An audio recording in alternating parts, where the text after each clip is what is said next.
තෙරුවන් සරණයි උතුම් වූ මහා භද්‍රකාලී අම්මාගේ පිහිටයි. අපි එදා දවසේදී කතා කරලා අවසන් කරවේ පුරපක්ෂයේ දිනය සහ අවපක්ෂයේ දිනය ඒ කටයුතු සඳහා තමයි අපි කතා කරලා අවසන් කරවුවේ.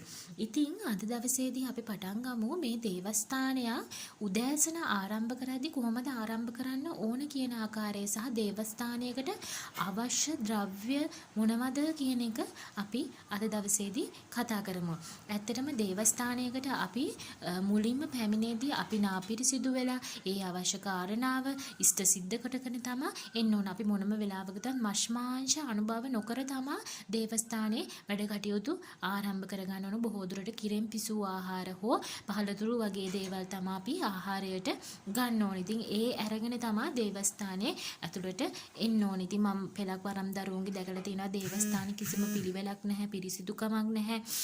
ඒ වගේත් වරන් දරුවෝ ඉන්න නමුත් ඇත්තටම දෙවියන් ඉන්න තැනක් බොහෝ පිරිසිදුව ඒ අවශ්‍ය කාරණා තමන් විසින් ඉෂ්ට සිද්ධ කර ගන්න ඕන. ඉතින් එතනින් අපට හොයාගන්න පුළුවන් ඇත්තටම මෙයාට දෙවි කෙනෙක්ගේ ආකර්ෂණයක් දෙන්නේ මෙයාගේ ඥාතියා මොන වගේ තත්යකද ඉන්නේ කියන එක අපිට අන්න එතනින් මැනගන්න පුළුවන්. මොකද විශේෂයෙන්ම බොහෝ වරන් දරුවෝ උදේට පුද පූජාවල් තියදී නාපිරිසිදු වෙන්නේ නැහැ. මූණ ටිකක් සෝදගෙන අතපය ටිකක් සෝදගෙන තමයි ඔය තියෙනා වූ යම්කිසි ඇඳුමක් කාර්යය තියෙනවා නම් එහෙම ඇඳගෙන යන්නේ. ඉතින් එහෙම කරන්න එපා. මොකද වරම් ශාස්ත්‍රය කියන්නේ ඇත්තටම බොහෝ බැරෑරුම් මාතෘකාවක්. මොකද නිවැරදි පුද පූජාවල් දෙනවා නම් ඉතින් ඇදුරු තුමෙක් ඉන්නවා නම් සුදු සරමක් සහ සුදු කමිසයක් භාවිතා කරනවා නම් ගොඩාක් හොඳයි. රතු සාටකය කියන එක අත්‍යවශ්‍යයි. මෑණියෝ කෙනෙක් නම් යම් පිරුවකට හොඳින් ඇඳලා දිගට වගේ ඇඳලා සාටකයක් රතු සාටකයක් හෝ දැන් පත්තිනි මාණියන්ගේ වැඩන් කටයුතු කරගෙන යන කට්ටියට නම්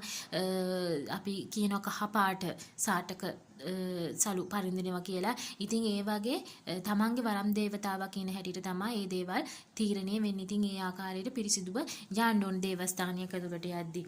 එතකොට විශේෂයෙන්ම මද්ද්‍රව්‍ය වගේ දේවල් භාවිතා කරලා ඒ කියන්නේ ඔය අපේ ඇදුරුතුමන්ලා පොඩ්ඩක් පුරුදු වෙලා ඉන්නවා දුම්පානය සඳහා. ඉතින් ඒ දුම්පානය වගේ දේවල් නොකර තමයි ඉතින් යන්න ඕන දේවස්ථානය ඇතුළට මුල් කාර්ය කර ගැනීම සඳහා.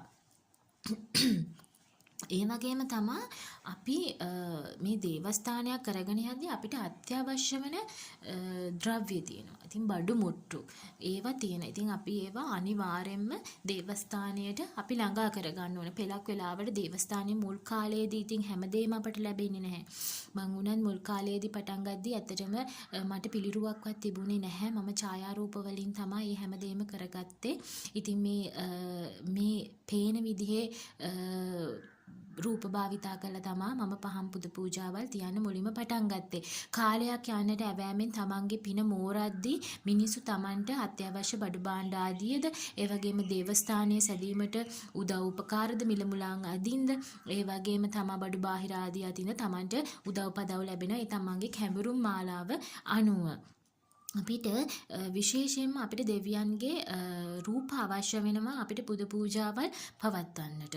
ඒ වගේම තමයි අපිට අනිවාර්යෙන් දෙවියන්ට වෙන වූ වශයෙන් උන පහන් අවශ්‍ය වෙනවා. මුල් කාලේදී පහන් ගන්න අවශ්‍යද? ඒ කියන්නේ පිත්තල පහන් ගන්න අමාරුයි නම් මැටි පහනක් ගත්තට කිසිම ගැටලුවක් නැහැ. මොකද මම වුණත් මැටි පහන් වල අවුරුද්දකට වඩා මම පහන් දැල්ලුවා. මොකද අපේ කැමරුම් මාලා වෙනකන් අපි ඉවසීමෙන් මේ කටයුතු කරගෙන යන්න ඊට පස්සේ තමයි පිත්තල පහන් ආදී මට ලැබුණේ.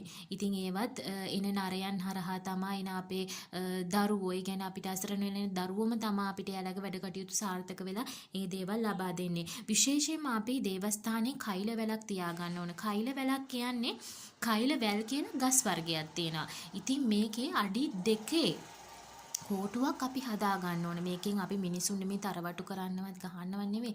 නමුත් හදිසි අවස්ථාවකදී යක්ෂ දෝෂයකට පැමිණිය කෙනෙක් ඉන්නවනම් එයාව මෙල්ල කරන්න අපිට මේකෙන් ගොඩාම පහසුයි. ඒ වගේම වේවැල අවශ්‍ය වෙනවා.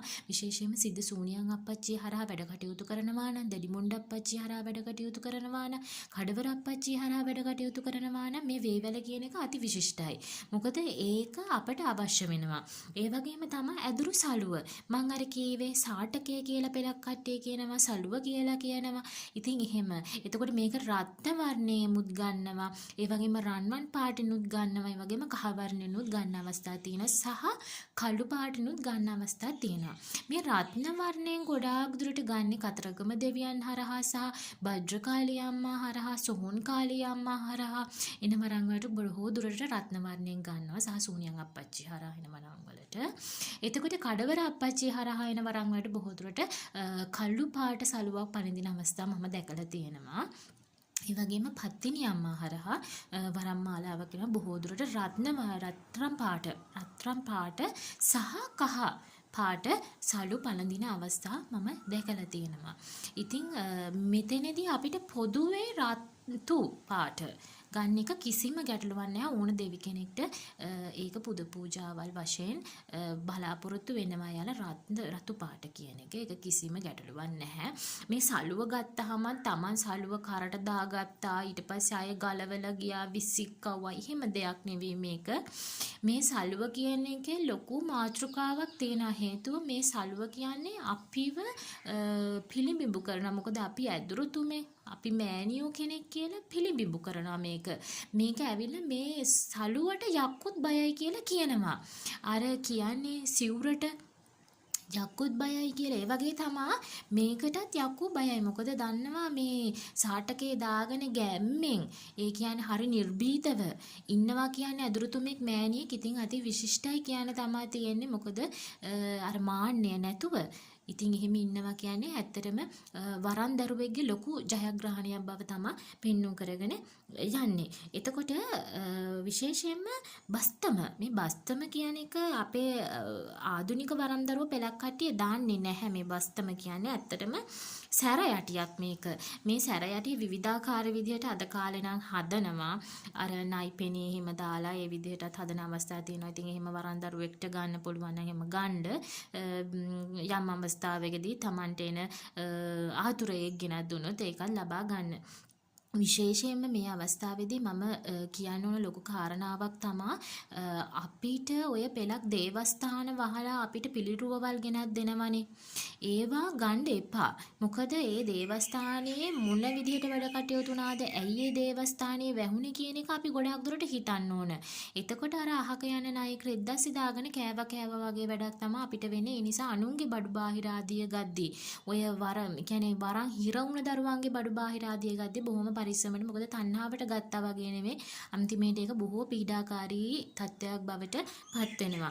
එතකොට විශේෂයෙන්ම මේ ඇදුරු පුටුව කියන එකක් තියෙන්න ඕන. මොකද Tamante වෙම්විච්ච තියෙන්න ඕන ආසනයක්. ඉතින් ඒ වගේම තමයි මේසයකුත් ඒ වගේ තියෙනවනේ. මේකට බොහෝ දුරට ප්ලාස්ටික් භාවිතයෙන් ගන්නවා නම් කිසිම ගැටලුවක් නැහැ. විශේෂයෙන්ම මේකට ඇන ගහන්න හොඳ නැහැ. ඒක හොඳින් මතක තියාගන්න. ඇන ගහන්න හොඳ නැහැ. ලී ඇන පාවිච්චි කරාට කිසිම ගැටලුවක් නැහැ. විශේෂයෙන්ම දුම් අල්ලන ගිනි කබලක් අපිට අනිවාර්යෙන් අත්‍යවශ්‍ය වෙනවා. මොකද දෙවියන් දුම් වලට බොහොම සුබයි. ඒ කියන්නේ කැමැති සහ ඒක සුබයි.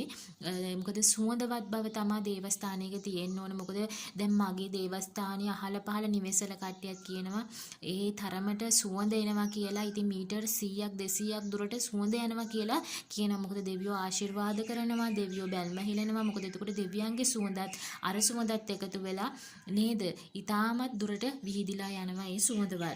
ඒ වගේම තමයි පන්හිඳක් අපිට අවශ්‍ය වෙනවා. පන්හිඳ අවශ්‍ය වෙන්නේ මොනවාටද? අපිට යන්ත්‍ර අඳින්න. ඉතින් මම මේ channel එකේ මම යන්ත්‍ර අඳින්න මම කියලා දෙන්න. හැබැයි ඒක විශාල මාතෘකාවක්. මොකද යන්ත්‍ර අඳිනවා කියන එක අපිට හිතුමනාපිට අඳින්න බෑ. හේතුව යන්ත්‍ර අඳින එකේ ලොකු කලාවක් සහ ඒකේ පීඩාකාරී තත්ත්වයක් තියෙනවා ඇදුරුතුමෙක්ට සහ මෑණියෙක්ට. මොකද යන්ත්‍රයක් කියන්නේ ලේසි දෙයක් නෙවෙයි. ඉතින් ඒ නිසා අපි ඒ ගැන වෙනම මාතෘකා විදිහට කතා කරමු. එතකොට අපිට අත්‍යවශ්‍යම අවශ්‍ය වෙන දේ තමයි ගිරය. ඉතින් මේ ගිරය අපට අවශ්‍යයි. මොකද අපිට එන ආතුරයන් අපි දෙහි කපන්න එපා. ඉතින් මේ ගිරය ලබා ගද්දී පාරම්පරික ගිරත් ඔයාලට හම්බෙන්න ඉඩ තියෙනවා. තමන්ගේ මුතුන් මිත්තන් හරහා කිසිම ගැටලුවක් නැහැ. ඒ ගිරය පේ කරලා ගන්න අවශ්‍යයි. මං අර කීවේ වැහිච්ච දේවාල වල කට්ටිය ගිර දෙනවා නම් ඒව ගන්න එපා. ඒක යම් පීඩාකාරී තත්ත්වයක් වෙන්න පුළුවන්. ඉතින් තමන් ගිරයක් ගන්න එක ලොකු මුදලක් කාර්ය වෙන්නේ නැහැනේ. හොඳට හොඳට නැමුම් පාරවල් තියෙන හොඳ ගිරයක් ගන්න උත්සාහ කරන්න. විශේෂයෙන්ම මේ දේව ආභරණ ගත්තාම හලං, බෝපත්, ත්‍රිශූල, සලඹ වගේ දේවල්. දැන් ওই පත්තිනි අම්මගෙන් වැඩ කටයුතු කරන දරුවන්ට නම් සලඹ අත්‍යවශ්‍යයි 7යි 14. මොකද අත් දෙකට එක අතකට 7යි අනිත් අතට 7යි 14ක් අවශ්‍ය වෙනවා. සලඹත් පෙලක් කට්ටිය දානවා 6ට. ඉතින් ඒ සලඹත් ගන්න තරමට සුබ පෙලක් වරම් දරුවෝ විවිධාකාර වරම් දරුවෝ ඉන්නවා. පෙලක් කට්ටිය වලක් කපලා ඉඳගෙන වරම් කියන කට්ටිය ඉන්නවා. ඒ කියන්නේ ශාස්ත්‍ර කියන කට්ටිය පෙලක් කට්ටියට ඔය සලඹ දා ගන්න ඕන ශාස්ත්‍ර කියන්නේ. ඉතින් ඒ වගේ තියෙනවා. ඉතින් මම ඒව ප්‍රතික්ෂේප කරන කෙනේ. මම කියන්නේ වරමක් කියන්නේ අපි ඇත්තටම ඔළුව කෙලින් තියාගෙන අපි කකුල් දෙක කෙලින් තියාගෙන ඉන්න පුළුවන් වරමක් නම් ගොඩාක් සුබ බවක් තමයි පෙන්නුම් කරගෙන යන්නේ. විශේෂයෙන්ම අපිට කඩුවක් අවශ්‍ය වෙනවා. පෙලක් දරුවෝ මම දැකලා තියෙනවා කඩුව කටේ තියාගෙන වැඩ කරන අවස්ථාවලුත් තියෙනවා. ඉතින් එහෙම දේවල් නෙමෙයි මේ දේවස්ථානයේ ඇත්තටම පිල්ලිවලකට මේ කඩුව කියන දේ තියෙන්නේ හරිම අර ගාම්භීර බවක් පෙන්වන්න තමයි මේ කඩුව විශේෂ කොට තියෙන ඔය කටවල් වල තියාගන්නවත් එහෙම නෙවෙයි. අපිට අත්‍යවශ්‍ය වෙලාවකදී අපිට පුහුලක් කපා ගන්නත් කඩුව අවශ්‍ය වෙනවා. මං කියන්නේ ආසනයේ තියෙන කඩුව ගන්න එපා. තමගේ යහනේ තියෙන කඩුව ගන්න එපා. ඒකට වෙනම කඩුවක් තියාගන්න තරමට තමයි සුබ බව පෙන්눔 කරගෙන යන්නේ. අපිට පිත්තල පිහියක් අවශ්‍ය වෙනවා. මේක කොපුවක් හැටියට කොපුවක් එක්ක තියෙන පිත්තල පිහියක් නම් බොහොම සුබයි. එතකොට මේකට මන්නේ කියලාත් කියනවා ගොඩක් කට්ටිය. විවිධාකාර නම් තියෙනවා. ඒවා අපි ඉදිරියට කතා කරමු. එතකොට වජ්‍රායුධ කියන දේවල් අවශ්‍ය වෙනවා. පිත්තල චූටි නයි පැටව්. ඒවා තියෙන තරමට ගොඩාක් සුබයි. ඒතර අනුන්ගෙන් වැහිච්ච දේවාල වලින් ගන්න එපා. ඒවා හොඳ නැහැ. මොකද ඒක හොඳට කල්පනා කරලා බලලා ගන්න. මොකද ඔයා අලුත් වරම් දරුවෙක් නම් අර දෝෂ අන්ධකාරයෙන් ඔයා පරණ වරම් දරුවෙක් නම් කිසිම ගැටලුවක් නැහැ. ඔයාගේ ශරීරය ආරක්ෂා වුණා. අනුන්ගේ දේවල් අරගෙන ඔයාගේ දේවස්ථානේ තිබ්බ ගමන් දොස් මැකිලා යනවා නම් එහෙම ගැටලුවක් නැහැ ගන්න. එතකොට පෙන හතේ නයි පිත්තල ඒකකුත් ගත්තට කිසිම ගැටලුවක් නැහැ. ඒවා සිද්ධි කර ගන්න තරමට ගොඩාක් සුබයි. විශේෂයෙන්ම අපිට අත්‍යවම අවශ්‍ය දෙයක් වෙනවා නවගුණ වැල කියන එක. නවගුණ වැලක් ගන්න. ඒක මොකද අපිට යන්ත්‍ර හදාදී අවශ්‍ය වෙනවා. අපිට මන්ත්‍ර සිද්ධි කර ගැනීමේදී අවශ්‍ය වෙනවා. ඒ නිසා විශේෂයෙන්ම පූජා වට්ටි කියන දේවල් අපිට අවශ්‍ය වෙනවා. මොකද පූජාවන් හදන්න අපිට දේවස්ථානයට අපිට කෙනෙක් ආපුවාම අපි වට්ටි හොයන්න එහෙට මෙහෙට දුවන්න බෑ. නිසා වට්ටි 10ක්වත් දේවස්ථානේ තියාගන්න තරමට ගොඩාක් සුබ බව පෙන්눔 කරගෙන යනවා. ඉතින් එතනින් එහාට අපිට තෙල් මල්, හඳුන් කූරු ඔය වගේ දේවල් තමයි අවශ්‍ය වෙන්නේ. කපුරු. එතකොට පෙලක් දරුවන්ගේ වරම් ශාස්ත්‍රයේ කටයුතු කරගෙන යද්දී පොල් ගහන අවස්ථා එනවා. අපි පොල් ශාස්ත්‍රය ගැනත් අපි කතා කරමු. ඒ කියන්නේ පොල් ශාස්ත්‍රය කියන එකත් ගොඩාක් දුරට ගැඹුරු මාතෘකාවක්. ඉතින් ඒකේ විවිධාකාර මත තියෙනවා. පෙලක් කට්ටිය කියන පොලයක් කියන්නේ පලියක් කියන එක. ඉතින් එහෙම නෙවෙයි. පලියකට වඩා එහා ගිය දෙයක් අපිට පොල් ශාස්ත්‍රයෙන් අපිට කරගන්න පුළුවන්. මොකද ඇත්තටම අපේ දරුවෝ යන්නේ වෙන පාරවල් වල. එයාලා අතරමං වෙලා ඉන්නේ. ඉතින් ඒ නිසා මම බලාපොරොත්තු වෙන්නේ අපි හැමෝම හරි මාර්ගයේ ගිහිල්ලා මේක හරියට ඉවර කරගෙන අපිත් යම් දවසක නිර්වාණ මාර්ගය අවබෝධ කරලා මේ සසර ගමන මේ නතර කරන එක තමයි මගේ බලාපොරොත්තුව සහ මගේ මේ channel එක බලන හැමෝටම ඒ දේ අත්පත් වේවා කියලා මම හිතනවා. ඉතින් අපි ඒ ගැනත් අපි ඉදිරියට කතා කරමු. ඉතින් මගේ මේ channel එකේ මේ වරම් ශාස්ත්‍රයේ গুপ্ত ශාස්ත්‍රය පමණක් නෙවෙයි මම කතා කරන්නේ. ඔයාලගේ ජීවිතයේ ආයුර්වේද ක්‍රමය අනුව කොහොමද ඔයාලා කටයුතු කරගෙන යන්නේ? එතකොට ඒවා ඖෂධ කොහොමද ගන්නෙ? ඉතින් ඒ හැමදේම මම කතා කරනවා. ඉතින් අද දවසේදී මම මේ කතා කරාවේ දේවස්ථානයක් කරගෙන යද්දි මොනවද අත්‍යවශ්‍ය බඩු කියන එක. ඉතින් මේකෙදි ගොඩාක් දුර තව හක් ගෙඩියක් එහෙම තියෙනවා නම් ගොඩාක් හොඳයි. ඉතින් ඒ වගේ කටයුතු විශේෂයෙන්ම කපුරු දල්වන තව තියෙනවා අර හබල වගේ කපුරු අල්ලන හබලවලුත් තියෙනවා. ඉතින් ඒවත් ගන්න තරමට ගොඩාක් සුබයි. මොකද මම වැඩ කටයුතු කරගෙන යන්නේ උතුම් වූ මහා භද්‍රකාලී අම්මා හරහා. ඉතින් ඇය නම් ගොඩාක් දුරට ওই කපුරු සුවඳට කපුරු වර්ග ගත්තාම කපුරු වර්ග තියෙනවා අමු කපුරු කියලා. ඉතින් ඒ වගේ දේවල් අපි ඉදිරියට කතා කරමු. මොකද අපි නොදැන ගියොත් අපිට වියදම්කාරිය වුණත් වැඩිනේ. ඉතින් ඒ නිසා අපි ඒ අවශ්‍ය කටයුතු කරගෙන යමු ඉදිරියට. ඔයාලට යම් ප්‍රශ්නයක් තියෙනවා නම් ගැටලුවක් තියෙනවා නම් මට කමෙන්ට් කරන්න. ඉතින් මං ඉදිරියට ඔයාලට WhatsApp නම්බරයක් දෙන්න බලාපොරොත්තු වෙනවා. අපි ඒ අවශ්‍ය කාරණා කටයුතු ඉෂ්ට සිද්ධ කරගෙන යමු. ඉතින් දේවස්ථානයක් මූලිකව ආරම්භ කරද්දී ඉතින් ඔය කටයුතු ඔය අවශ්‍ය ද්‍රව්‍ය අපිට ඕනමයි. ඉතින් ඒ නිසා ඒ ටික ලෑස්ති බෑස්ති කරගෙන ඔය කරන කටයුතු සර්ව ප්‍රකාරයෙන්ම සාර්ථක වේවා කියලා හිතාගෙන අත ගහන තරමට සුබ බව පෙන්눔 කරගෙන යනවා. ඔයාලා සියලු දෙනාටම තෙරුවන් සරණයි. ඒ වගේම උතුම් වූ මහා භද්‍රකාලී අම්මාගේ පිහිටයි.